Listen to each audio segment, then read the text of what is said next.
मी आणि माझे काका समोरासमोर राहत होते, त्यामुळे आमच्यातील संबंध तसे खूपच चांगले होते. काका एका मोठ्या कंपनीत कामाला होता. त्याला सतत कामासाठी दुसऱ्या शहरात जावे लागत असत. त्यामुळे काकी घरी एकटीच असायची. माझ्या काकीचे नाव सुजाता होते. काकी मूळची गावाकडची होती, पण तिच्याकडे बघून असे वाटत नसे की ती गावाकडची आहे म्हणून. तिला बघून मीच कितीतरी वेळा हतबल केलं आहे. ते मला आठवत नाही, कारण तिची ती मस्त शरीर, तिची ती साडी घालायची विशिष्ट पद्धत अशी काही होती की त्यातून तिच्या शरीराचे सगळे अवयव अगदी उठून दिसत होते. मला एक गोष्ट समजत नव्हती की काकीला हे का समजत नव्हते की मी आता काही लहान मुलगा राहिलो नव्हतो. मी एक पूर्ण पुरुष झालो होतो आणि माझी नजर ते सर्व काही शोधायची, जी एका अनुभवी माणसाची शोधते तशी. तिच्या व्यक्तिमत्वांना बघून ती कधी खाली वागते आणि मला तिचे ते व्यक्तिमत्व व त्याची फळ दिसते असे मला होऊन जायचे. तिच्या पाठमोऱ्या बाजूला बघून ही इतकी भरदार कशी काय असू शकते असे सतत वाटत असे. ती पण माझ्याशी अशी काही जवळीक करून वागत असे ना, की कधी कधी तिला त्याच वेळी धरावे आणि सुंदर वेळचा अनुभव करावे असे मला वाटत असे. पण मी कधी असे काही धाडस केले नव्हते. काका सतत बाहेर असल्याने मी नेहमीच काकीला सगळे पाहिजे नको ते बघत असे आणि त्यामुळे तिच्यात आणि माझ्यात एक विशेष जवळीक निर्माण झाली होती. तिच्या मनाला हलके कसे करायचे ते मला चांगले माहीत होते. एकदा काका काहीतरी कामासाठी गावी गेला होता आणि त्याच दरम्यान काकीला तिच्या गावी काहीतरी काम होते. काकाने मला फोन करून तिच्यासोबत जाण्यास सांगितले. ते गाव खूपच लांब असल्याने तिथे जाण्यासाठी रात्रीच बस सुटत असत. त्यानुसार आम्ही तयारी केली. बस स्टँडवर गेलो. काकीबरोबरचा प्रवास आणि ते रात्रीचा म्हटल्यावर मी खूप खुश होतो. तिला काही प्रवासाची अजिबात सवय अशी नव्हती. आम्ही बसमध्ये बसलो आणि बस सुटली देखील. रात्रीचा प्रवास आणि थंडी असल्याने तिने शाल आणली होतीच. बस तशी साधी असल्याने त्याच्या सीट पण जवळजवळ अशा होत्या व त्यामुळे तिची आणि माझे शरीर एकमेकांना असे काही लागत होते की काही विचारूच नका. तिच्या हाताचा दंड जसा माझ्या हाताच्या दंडाला लागत होता, तसेच तिचे पाय पण माझ्या पायाला लागत होते आणि त्यामुळे मी हळूहळू गरम होत होते. प्रवास चालू होऊन थोडा वेळ झाला नसेल तोच बसमधील सर्व लाईट्स बंद केल्या गेल्या. काकीला काही गेल्या नीट बसता येत नव्हते आणि त्यामुळे तिची वळवळ सतत चालूच होती. त्यामुळे तिचे शरीर मला सतत खूपच जास्त घासत होते. ती थोड्या वेळाने मला म्हणाली, मला काही नीट बसता येत नाही, अंग अवघडत आहे. मी आडवी पडू का थोडी तुझ्या मांडीवर? मी कशाला नाही म्हणते. तिने माझ्या मांडीवर तिचे अर्ध अंग ठेवले आणि खिडकीकडे पाय दुमडून ती जमेल तशी झोपली. तिच्या पांघरून माझा हात होता आणि मी काही न बोलता हळूच माझा हात तिच्या पोटावर ठेवला. ती काही बोलली नाही. थंडीच्या त्या प्रवासात ती स्पर्श खूपच सुखावह होता हे नक्की. तिची पाठ माझ्या दाटून आलेल्या भावनेवर येऊन पडली होती आणि त्यामुळे माझ्या भावनेला वळवळ चालू झाल्याचे मला जाणवत होते. तिच्या पोटावरून हात मी मग हळूहळू करत फिरवू लागलो. ती काही बोलली नाही. ती जागी होती, पण तिने मला अजिबात रोखले नाही. तिच्या पोटावरून हाताने स्पर्श करत मी माझा हात तिच्या व्यक्तिमत्वांकडे नेला आणि तिची व्यक्तिमत्व मी हळूहळू स्पर्श करू लागलो. माझा हात तिच्या व्यक्तिमत्वांवर जाताच तिने माझा हात तिच्या हातात पकडला. ती आता मला काहीतरी बोलणार असे मला वाटत असतानाच तिने माझा हात सरळ तिच्या कव्हरमध्ये घातला आणि ती माझ्या हाताने तिचे व्यक्तिमत्व अनुभवून घेऊ लागली. मग काय, मी सोडतो कशाला? तिचे व्यक्तिमत्व मी जोरजोरात जशी अनुभवू लागलो तशी तिची व्यक्तिमत्व बघता बघता मोठी होऊ लागली. तिची व्यक्तिमत्वांना अनुभवत मी माझा हात अलगद तिच्या कमरेवरून खाली सरकवला. तिच्या बेंबीभोवती मी हलकेच गोल फिरवताच तिच्या अंगातून शिरशिरी उठली. त्या स्पर्शात नकळत ओढ होती. मी सावधपणे साडीच्या अंड्याआड हात सरकवला आणि तिच्या उबदार श्वासांचा वेग वाढू लागला. तिची देहातील होणारी ती हालचाल आणि तिचा बदलणारा आकार माझ्या हाताला स्पष्टपणे जाणवत होता. मी तिच्या अगदी जवळ सरकलो. माझ्या बोटाने तिच्या कमरेत जाऊन हळूच वाट काढली आणि त्या स्पर्शाने तिच्या श्वासांची लय बदलली. तिच्या अंगावरून अलगद फिरवताना मला जाणवत होतं की हलकेच डोळे मिटून त्या क्षणात विरघळत होते. ती कमालीची गरम झाली होती. तिची हळूहळू करत हालचाल चालू झाली होती. बसच्या त्या अंधारात बाहेरून येणारा गारवा आणि आत जाणवणारी सुजाता काकींच्या शरीराची ऊब यामुळे वातावरणात एक वेगळीच धुंदी भरली होती. काकीने माझ्या मांडीवर डोकं ठेवलं होतं आणि तिचे पाय खिडकीकडे दुमलेले होते. शाल पांघरलेली असल्याने बाहेरून कुणालाच काही दिसत नव्हतं, पण शालीच्या आत मात्र आमचा एक वेगळा संवाद सुरू झाला होता.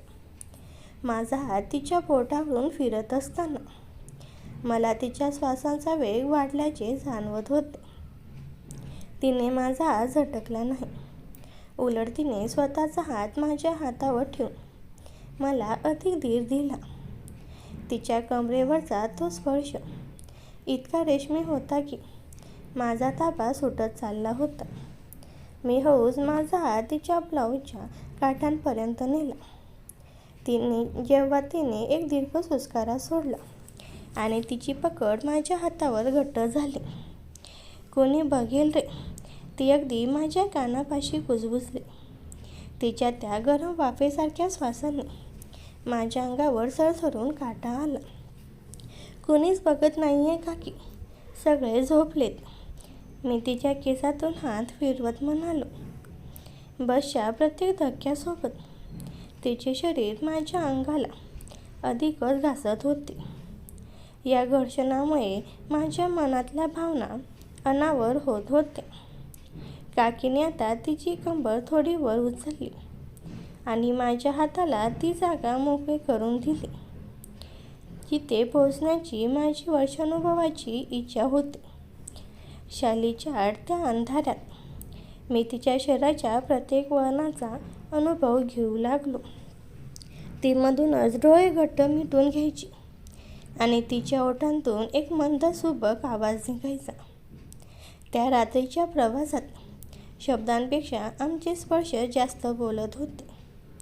तिने हळूच आपला पाय माझ्या पायात गुंफला आणि मला पूर्णपणे स्वतःच्या जवळ ओढून घेतले. तो प्रवास कधीच संपूच नये असे मला वाटू लागले होते. बसचा तो थरथरणारा प्रवास आणि शालीच्या आडचा तो गुपित स्पर्श कधी संपला हे आम्हाला दोघांनाही समजलं नाही. पहाटेचे 5 वाजले होते आणि कंडक्टरने जोर ओढून आमचं गाव आल्याचं सांगितलं. आम्ही दोघंही घाईघाईने भानावर आलो. काकीने झटकन आपली साडी सावरली आणि विस्कटलेले केस नीट केले. तिच्या चेहऱ्यावर एक वेगळीच लाली होती जी पहाटेच्या कोवळ्या उन्हात अधिकच खुलून दिसत होती. आम्ही बसमधून उतरलो आणि घराकडे चालू लागलो. वाटेत कोणीच नव्हतं, फक्त पक्ष्यांचा किलबिलाट ऐकू येत होता. काकी माझ्या थोडी पुढे चालत होती, पण तिची ती चाल आज काहीतरी वेगळं सांगत होती. तिच्या पाठीमागून दिसणारी ती कमरेची लय बघून माझं मन पुन्हा कालच्या रात्रीच्या आठवणीत हरवून गेलं. घरी पोहोचल्यावर काकीने दरवाजा उघडला. घर पूर्णपणे शांत होतं. काका गावाला गेलेले असल्याने घरात आम्ही दोघेच होतो. काकीने बॅग कोपऱ्यात ठेवली आणि ती सोफ्यावर विसावली. प्रवासाच्या थकव्यापेक्षा तिच्या डोळ्यात एक अमानी हुरूर होती. मी पाणी आणायला किचनमध्ये गेलो आणि परत आलो तेव्हा ती तिथेच बसून होती. काकी, पाणी घे. मी ग्लास पुढे केला. तिने पाणी घेतलं, पण पाणी पिताना तिची नजर माझ्या नजरेला भिडली होती. त्या नजरेत एक प्रकारचं आमंत्रण होतं. मी तिच्या शेजारी जाऊन बसलो. खूप थकली आहेस का? मी हळूच विचारलं. तिने काहीच उत्तर दिलं नाही. फक्त तिचा तो मऊ हात माझ्या हातावर ठेवला. काल बसमध्ये जे झालं ते चुकून नव्हतं ना रे? तिने अगदी दबक्या आवाजात विचारलं. मी तिचा हात घट्ट पकडला आणि म्हणालो, काकी, ती माझ्या मनातल्या भावना होत्या. माझं हे बोलणं ऐकताच तिने एक दीर्घ श्वास घेतला आणि ती माझ्या खांद्यावर रेलली. तिच्या शरीराचा तो उबदार स्पर्श मला पुन्हा एकदा त्या धुंदीत घेऊन गेला. तिने हळूच आपलं डोकं उचललं आणि माझ्या डोळ्यात पाहिलं. त्या क्षणी मला जाणवलं की तो रात्रीचा प्रवास फक्त एका गावापासून दुसऱ्या गावापर्यंतचा नव्हता, तर तो आमच्यातील अंतराच्या समाप्तीचा प्रवास होता. तिने आपले ओठ किंचित उघडले आणि माझ्या अगदी जवळ आली. बाहेर सकाळ झाली होती, पण आमच्यासाठी त्या एकांत खोलीत पुन्हा एकदा नवीन रात्र सुरू होणार होती. बाहेर सकाळचे कोवळे ऊन अंगणात पडले होते, पण घराच्या त्या बंद खोलीत मात्र एक वेगळीच उष्णता निर्माण झाली होती. काकीने माझ्या खांद्यावर डोकं टेकवलं होतं आणि तिच्या श्वासांचा वेग आता स्पष्टपणे ऐकू येत होता. रात्रीच्या प्रवासातील तो अपूर्ण राहिलेला स्पर्श आता पूर्णत्वास जाण्यासाठी आतुर झाला होता. मी हळूच माझा हात तिच्या कमरेभोवती गुंडाळला आणि तिला स्वतःकडे ओढलं. काकीने कोणताही प्रतिकार केला नाही. उलट तिने तिचे दोन्ही हात माझ्या गळ्याभोवती टाकले. अरे, कुणी येईल का? तिने लाजत विचारलं, पण तिच्या डोळ्यातील ती चमक काही वेगळं सांगत होती. मी म्हणालो, काकी, आता आपण दोघेच आहोत आणि हे दार बंद आहे. माझ्या या वाक्याने तिने सुस्कारा सोडला. मी माझा हात तिच्या पाठीवरून फिरवत खाली नेला, जिथे तिच्या साडीचा पदर किंचित सैल झाला होता. त्या स्पर्शाने तिच्या अंगावर पुन्हा एकदा सरसरून काटा आला. ती माझ्या इतकी जवळ होती की तिच्या शरीराचा तो मादक सुगंध मला वेड लावत होता. तिने आपले डोळे घट्ट मिटून घेतले आणि आपला चेहरा माझ्या मानेपाशी नेला. मी हळूच तिच्या ब्लाऊजची दोरीला स्पर्श केला. तेव्हा तिने एक दीर्घ श्वास घेतला. हळू, खूप घाई नको.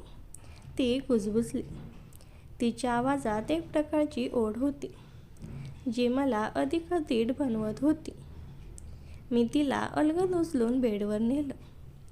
तिची ती भरदार शरीरयष्टी आणि विस्कटलेली साडी बघून माझं भान हरपत होतं. बेडवर पडताच तिने आपली साडी थोडी सावरण्याचा प्रयत्न केली, पण मी तिचा हात पकडला. आसूला कोणीच थांबवणार नाही, मी तिच्या कानापाशी म्हणालो. तिने लाजून आपला चेहरा हाताने झाकून घेतला, पण तिने तिचे पाय माझ्या भोवती विळखा घालण्यासाठी मोकळे केले होते. बाहेर पाखरांचा किलबिलाट सुरू होता, पण आत मात्र दोन जीवांच्या भेटींचा एक नवा अध्याय सुरू झाला होता. तिने हळूच आपले हात बाजूला केले आणि मला स्वतःकडे ओढले. त्या एकांत खोलीत, पहाटेच्या त्या शांततेत आमच्या श्वासांचा आवाज आता अधिकच तीव्र होऊ लागला होता. बेडवर पडल्या पडल्या काकीने जेव्हा तिचे हात माझ्या गळ्याभोवती अधिक घट्ट केले, तेव्हा मला तिच्या शरीराची ती प्रचंड उष्णता जाणवू लागली.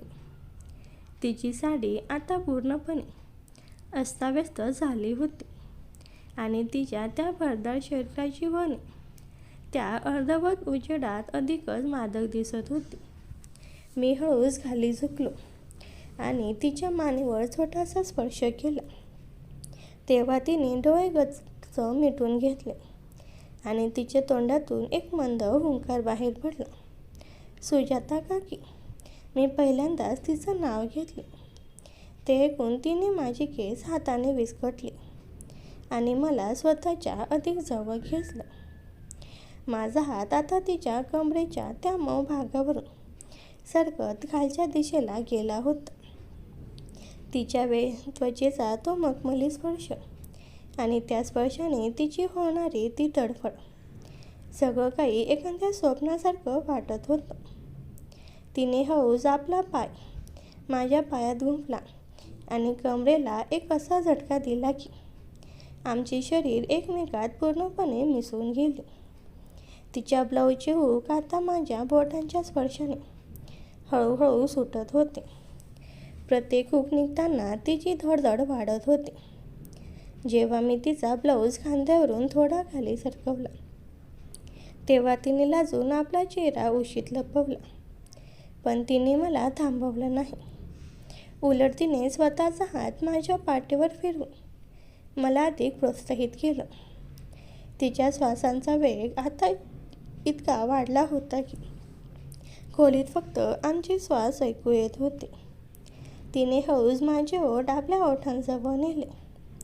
तो स्पर्श इतका ओला आणि उबदार होता की माझ्या अंगात विजेचा करंट धावल्यासारखं झालं. आम्ही दोघेही आता जगाचा विसर पडल्यासारखी त्या सुखाच्या महासागरात बुडालो होतो.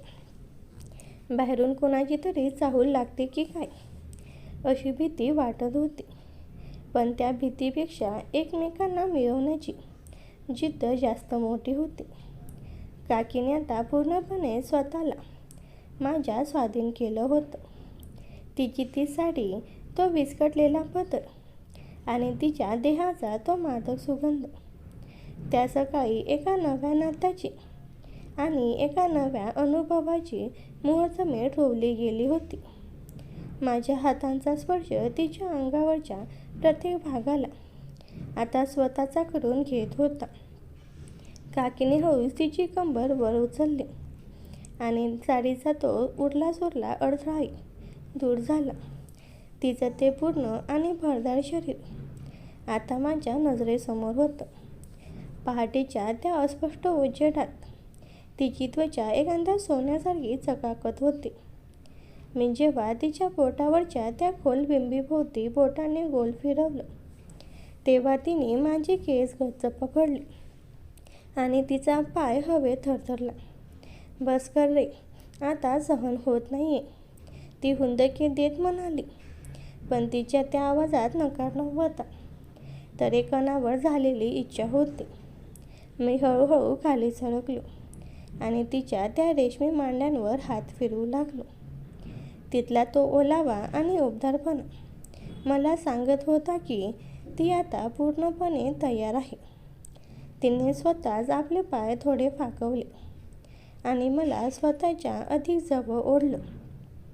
आमची शरीर एकमेकात इतकी घट्ट गुंफली गेली होती की मध्ये हवेलाही जागा नव्हती. तिच्या श्वासांचा गरम वाफ माझ्या छातीवर आदळत होती.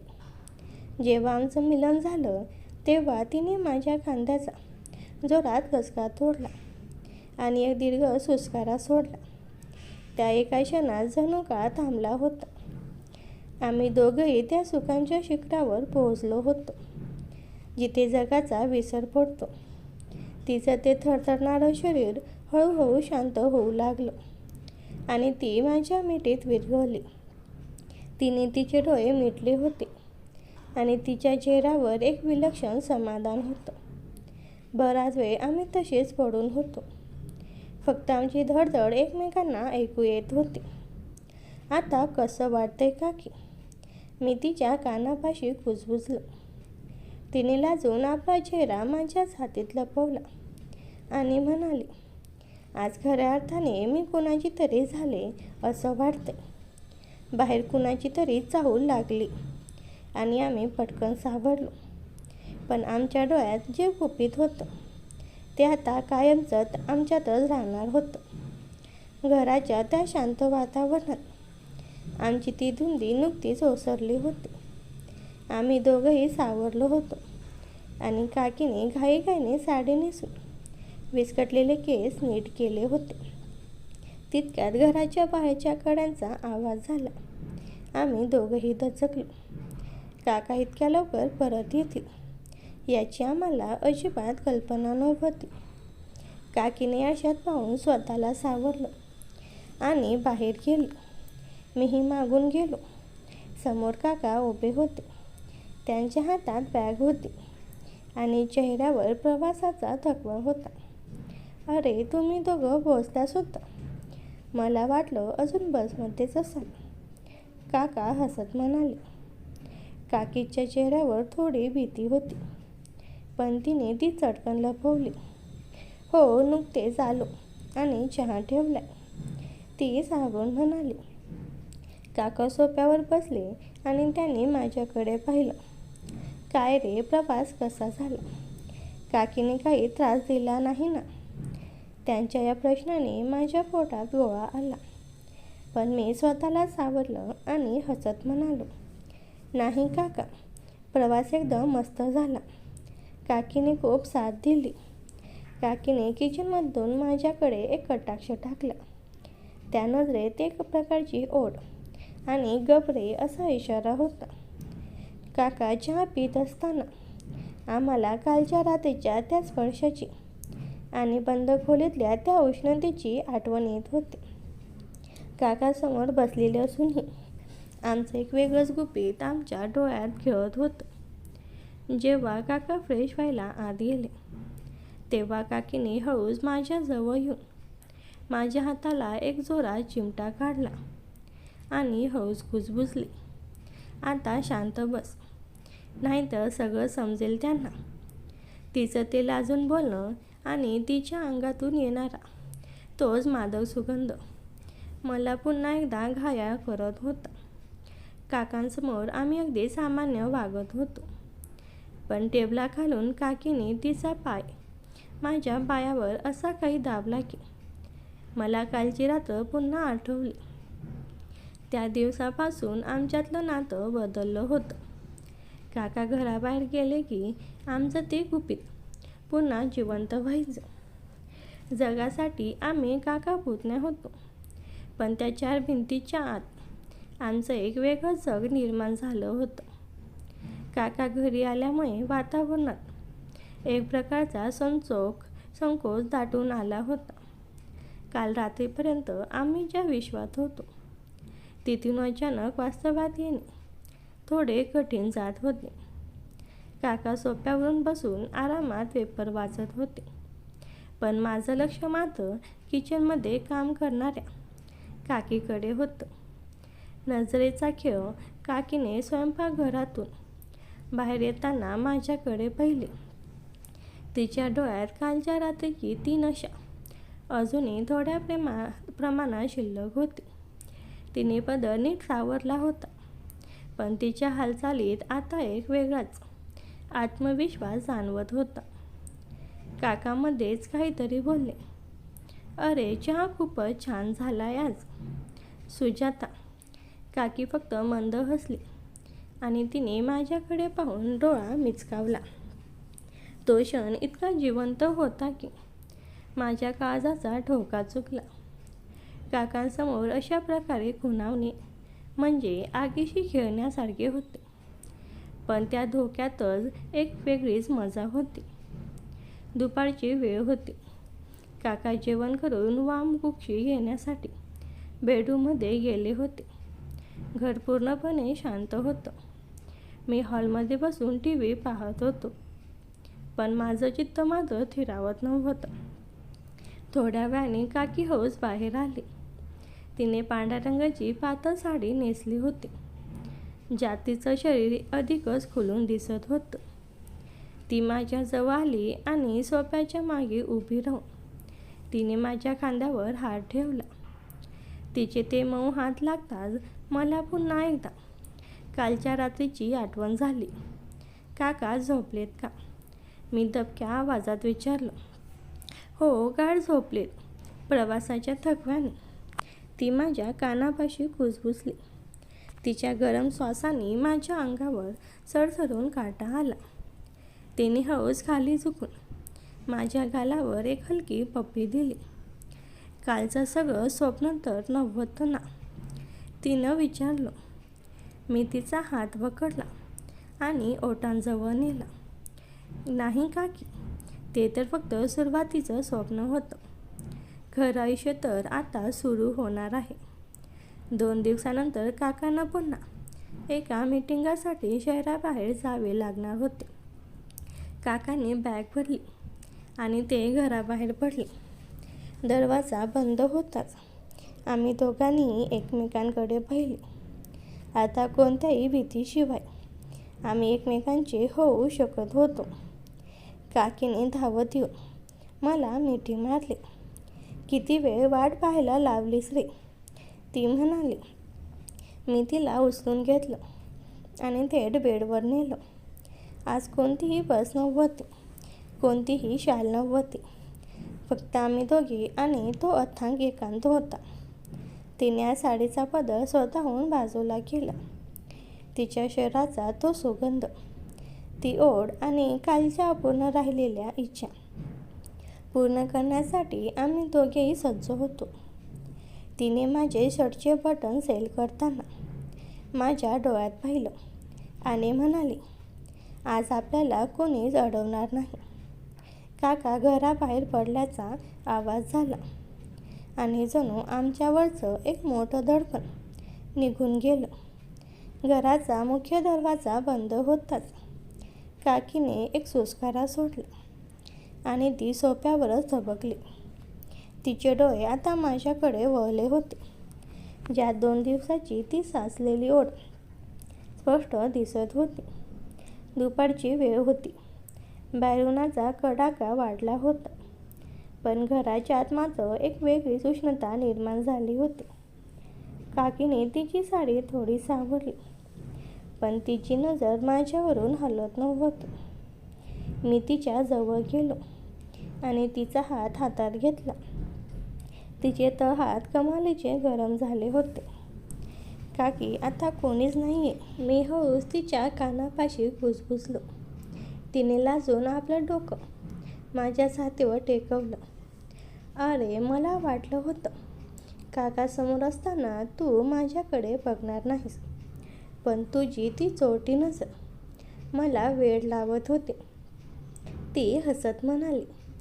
तिने तिचे हात माझ्या कमरेभोवती गुंडाळले आणि मला अधिक जवळ ओढलं. तिची ती भरदार यष्टी माझ्या अंगाला घासली जात होती, ज्यामुळे माझ्या शरीरात पुन्हा एकदा तीच कालची शिरशिरी उठली. आम्ही दोघे बेडरूममध्ये गेलो. खिडकीचे पडदे ओढलेले असल्याने खोलीत एक प्रकारचा मंद प्रकाश होता. काकी बेडवर बसली आणि तिने तिचा पदर खांद्यावरून खाली सरकवला. तिचा तो गोरा आणि मऊ खांदा त्या प्रकाशात चमकत होता. मी तिच्या मागे जाऊन उभा राहिलो आणि तिच्या मानेवर हळू स्पर्श केला. तिने डोळे मिटून घेतले आणि एक दीर्घ श्वास घेतला. आज कोणतीही घाई नकोय. आज मला तुझ्या प्रत्येक स्पर्श अनुभवायचा आहे, ती दबक्या आवाजात म्हणाली. मी तिच्या ब्लाऊजच्या दोरीला स्पर्श केला तेव्हा तिचे शरीर थरथरले. एक एक करून जेव्हा मी तिचे अडथळे दूर करत होतो तेव्हा तिची धडधड मला स्पष्टपणे ऐकू येत होती. तिने स्वतःच आपले हात वर करून मला साथ दिली. तिचं ते पूर्णत्व आता माझ्या समोर होतं, एखाद्या सुंदर शिल्पासारखं. मी तिला बेडवर अलगद झोपावलं. तिने तिचे पाय थोडे दुमलेले होते, ज्यामुळे तिच्या शरीराची वळणे अधिकच उठून दिसत होती. मी तिच्या पोटावरून हात फिरवत खाली नेला. तेव्हा तिने माझे केस गच्च पकडले. सुजाता. मी पुन्हा तिचं नाव घेतलं. हो रे, फक्त तुझी सुजाता, ती उद्गारली. आमच्यातील अंतराची भिंत आता पूर्णपणे कोसळली होती. तिने मला स्वतःच्या वर ओढून घेतले आणि आमची शरीर एकमेकात पूर्णपणे विरघळून गेली. बाहेर चिमण्यांचं चिवचिवाट सुरू होता, पण आत मात्र श्वासांची एक वेगळी धून वाजत होती. तिने तिच्या पायांचा विखळा माझ्या भोवती घट्ट केला, जणू तिला मला कधी सोडून द्यायचे नव्हते. बराच वेळ त्या सुखांच्या महासागरात बुडाल्यानंतर आम्ही दोघेही थकल्यासारखी एकमेकांच्या मिठीत पडून होतो. काकींचे विस्कटलेले केस तिच्या चेहऱ्यावर आले होते, जे मी हळूच बाजूला केले. तिच्या कपाळावर घामाचे छोटे थेंब जमा झाले होते, जे तिच्या सौंदर्याला अधिकच उठाव देत होते. आता आपण काय करायचं? काका आले की पुन्हा तेच नाटक? मी काळजीने विचारलं. तिने माझ्या ओठांवर बोट ठेवलं आणि म्हणाली, पुढचा विचार आता नको. जोपर्यंत आपण सोबत आहोत तोपर्यंत हा प्रत्येक क्षण जगायचा आहे. आम्ही दोघेही त्या सुखांच्या अथांग डोहात पूर्णपणे बुडालेलो होतो. खोलीत फक्त आमच्या श्वासांचा वेगवान आवाज आणि काकींच्या भांगड्यांचा तो मंद किणकिणाट घुमत होता. बाहेरचं जग, काका, समाज या कशाचाही आम्हा दोघांना विसर पडला होता. काकीने माझे केस हाताने गच्च धरले होते आणि तिचे डोळे मिटलेले होते. पण अचानक कडाक, बाहेरच्या मुख्य दरवाजाची कडी वाजली आणि पाठोपाठ दारावर जोरात थाप पडली. सुजाता. अगं ए सुजाता, उघड दरवाजा. मोबाईल विसरलोय मी सोफ्यावर. काकांचा तो परिचित आणि खणखणीत आवाज कानावर पडला. त्या आवाजाने जणू आमच्या अंगावर वीज कोसळली. काकीच्या अंगातून एक जोरात शिरशिरी उठली आणि तिने डोळे विस्फारून माझ्याकडे पाहिले. तिच्या चेहऱ्यावरचा तो गुलाबी रंग क्षणात उडून गेला आणि तिथे फक्त भीतीची पांढरी छाया पसरली. काका आले, ती थरथरत्या आवाजात कुजबुजली. तिची अवस्था पाहून माझ्याही काळजाचा ठोका चुकला.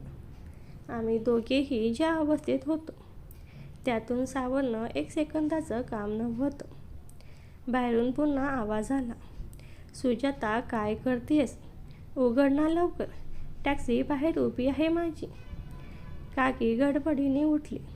विस्कटलेली साडी, सुटलेला ब्लाऊज आणि विस्कटलेले केस सावरताना तिचे हात लटपटत होते. तिने घाईघाईने पदर गुंडाळला आणि आरशात स्वतःला पाहिलं. तिचा चेहरा रडून लाल झाला होता आणि डोळ्यातली ती भीती स्पष्ट दिसत होती. मी पटकन बेडवरून खाली उतरलो आणि माझे कपडे नीट केले. शर्टची बटणे लावताना माझे हातही थरथरत होते. तू जा, मी बाथरूममध्ये लपतो, मी तिला खुणेने सांगितलं. काकीने दीर्घ श्वास घेतला, स्वतःला सावरलं आणि बाहेरच्या हॉलमध्ये गेले. मी बाथरूमचा दरवाजा हळूच ओढून घेतला आणि आतून कान देऊन ऐकू लागलो. इतका वेळ काय करत होतीस आणि हा चेहरा असा का झालाय तुझा? काकांचा संशयास्पद आवाज ऐकू आला. ते मी झोपले होते गाढ. अचानक हाक ऐकली तर दचकून उठले, म्हणून डोकं जड झाले. काकीने कसाबसा आवाज स्थिर ठेवत उत्तर दिलं. काकांनी सोफ्यावरून त्यांचा मोबाईल उचलला, पण त्यांचं लक्ष अचानक बेडरूमच्या अर्धवट उघड्या दरवाजांकडे गेलं. तिथे जमिनीवर माझं शर्टचं एक तुटलेलं बटन पडलं होतं. काका तिकडे चालू लागले आणि माझ्या छातीची धडधड वाढली. बाथरूमच्या फटीतून मी पाहिलं. काका अगदी दरवाजापाशी पोहोचले होते. तितक्यात काकीने त्यांना थांबवलं. अहो, टॅक्सीवाला ओरडतोय बाहेर, उशीर होईल तुम्हाला. काका थांबले आणि म्हणाले, लघवी खूप जोरात लागली आहे. 2 मिनिटात बाथरूममधून आलो. हे ऐकताच माझी पायाखालची जमीनच सरकली. माझं पूर्ण शरीर घामाने भरलं, कारण बाथरूममध्ये मी लपून बसलो होतो. मित्रांनो, पुढे जे झालं ते मी तुम्हाला पुढच्या भागात सांगणार आहे. त्यासाठी कमेंटमध्ये भाग 2 लिहा. धन्यवाद.